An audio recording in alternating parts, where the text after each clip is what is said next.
C'est important pour détecter les cas et isoler au plus tôt.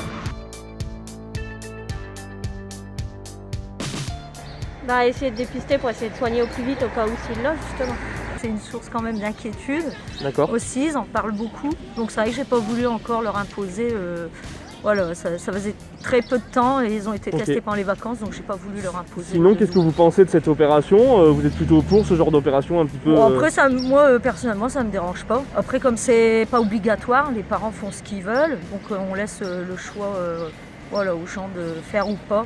Donc voilà, c'est pas dérangeant. Enfin, moi, ça me pose pas de problème. S'ils n'avaient pas été testés, je les aurais fait. Oui, j'aurais.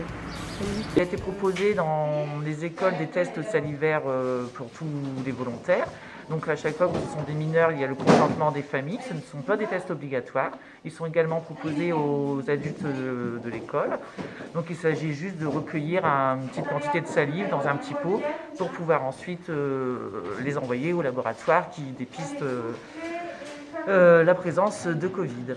On demande bien le consentement des familles, leur signature, leur numéro de sécurité sociale bien sûr, et leur aval et leurs coordonnées pour envoyer les résultats.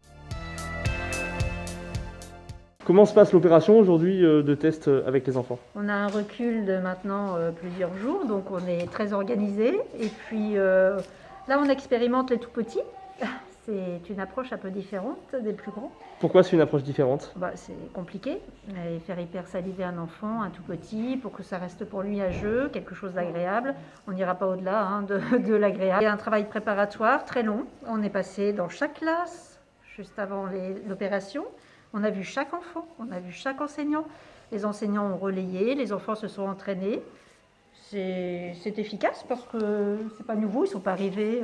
On a expliqué comment on allait être habillé, on a expliqué le contexte, l'organisation.